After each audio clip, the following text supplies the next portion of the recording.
Hello world, welcome to my channel, Proteus Augustus. I'm an artist, scientist, and American Constitutionist. In an earlier video titled Intro to American Constitutionism, I argued why in fact I believe the U.S. Constitution is not a racist document. Now, in these constitutionist videos, it's not my intent to give you an academic breakdown as you would at the university. That is up to you.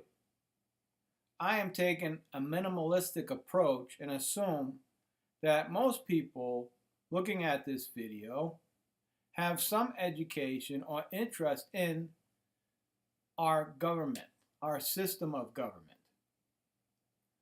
So it's my intent to use current events and try to apply them to our Constitution and link it to the logic and the arguments that the framers had when formulating our liberties and freedoms. So today I want to continue that discussion, and I'm going to use a current event to illustrate exactly why the framers did what they did with the Second Amendment. Yesterday, I had put a comment on a site about the Second Amendment saying that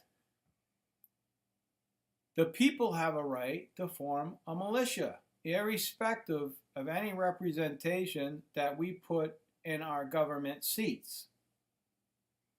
I got a response and I was told, no, that's not what the Second Amendment says. Well, my response to that person was read the Federalist Papers, the debates on the Constitution, and inform yourself a little bit about why the Revolutionary War was fought, why it was a struggle for us to gain arms, to repel Britain, and to create this nation. Today is a perfect example of why we have the Second Amendment. Today is the 30th of April. The people in Venezuela are trying to take their country back. But they're doing it with sticks, stones, bottles, running against an army. They will fail. Eventually, the Maduro regime will use lethal force or whatever force necessary to repel its citizens.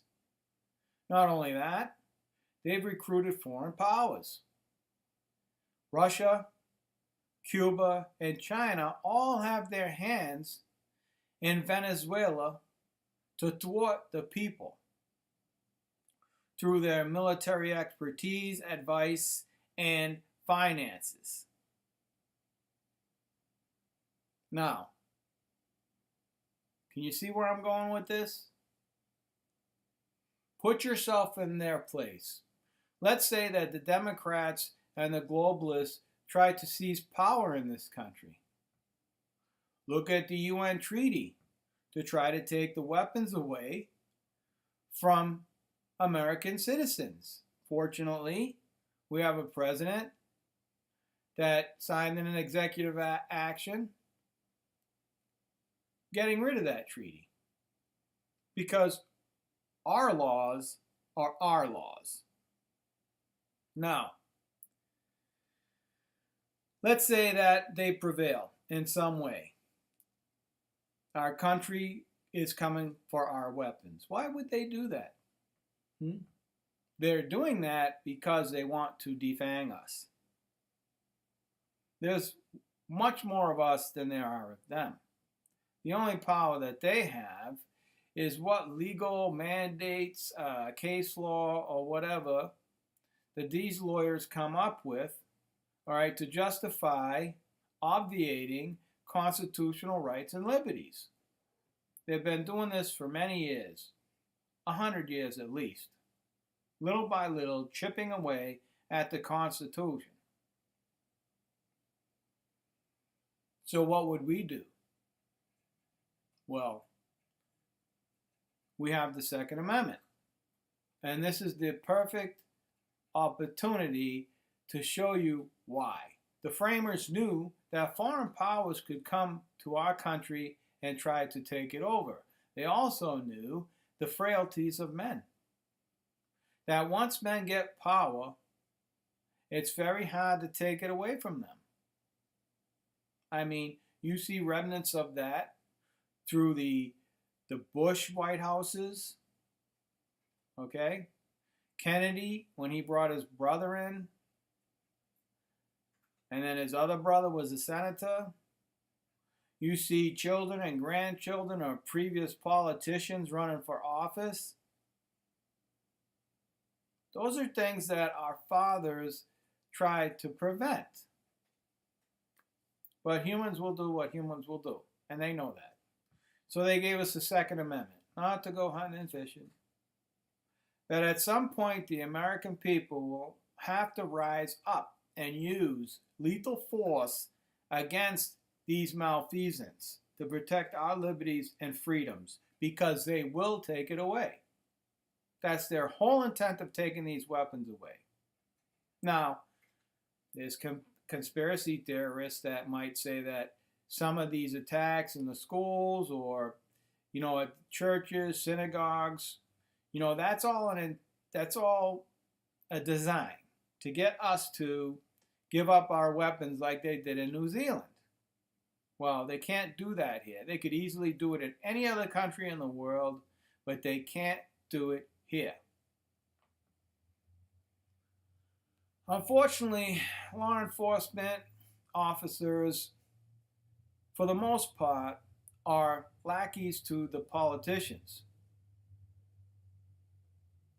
They will do what they're told.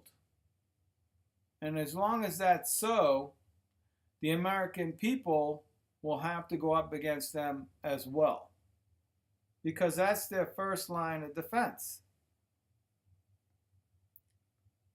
So, that is what the Second Amendment is about, and you're seeing it in real time, people, in Venezuela. And why a lot of other people in a lot of other countries are just overpowered by a few people who have loyalty through the military. The framers were geniuses. So then, that man that told me I was wrong, no, he's wrong. You do not need a governor or any other official that we put in that seat of office, okay, to condone or to approve a militia. It's not illegal for groups of men to get together and form a militia in the event that the people we put in government cross the line. Because let's face it, we have two private political parties, okay? They go into government and they write laws into the government code to protect their own private party. They have become dictatorships also within the private party, to where the people in the party can't even speak their own mind anymore. And the Democrats are very good at that. Okay? So if they're going to be dictators in their own political party, what do you think they're trying to do to the government? They're trying to dictate to us how they want this country to be and go without even going through the formal process of amending the Constitution. No, what they do is they find a judge and they try to cloak it under what is called color of law to make it a plausible argument of legality. Once the law is applied, the person who is injured then has to bring a case against that. A long and involved process. Meanwhile, they've already chipped away at the Constitution. Unfortunately, this is going to continue. We can't rely on one man like Donald Trump to come along and try to save this country. He could be done in 2 years. He could be done after a second term. And then what? We went through 8 years of Obama. He did serious damage to this country and the constitutional rights and liberties of the people. So, we got two private parties that give us a choice. And that's the only choice we have. When they get elected, they say, oh, we have a mandate. No, you don't have a mandate. You could put up a dog and a cat, one from one party and one from the other. And that's the only choice we'd have, either a dog or a cat. That's it. Otherwise, we would have to write in a person.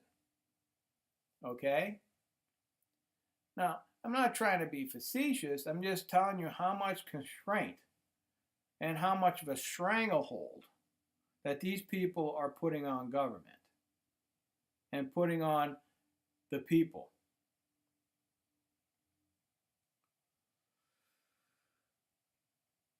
So, we need to keep that in mind as time goes on. We need to prepare ourselves. Because if it gets to the point like Venezuela and we have no guns, we will not be free men anymore. So, until next time, think free and be free.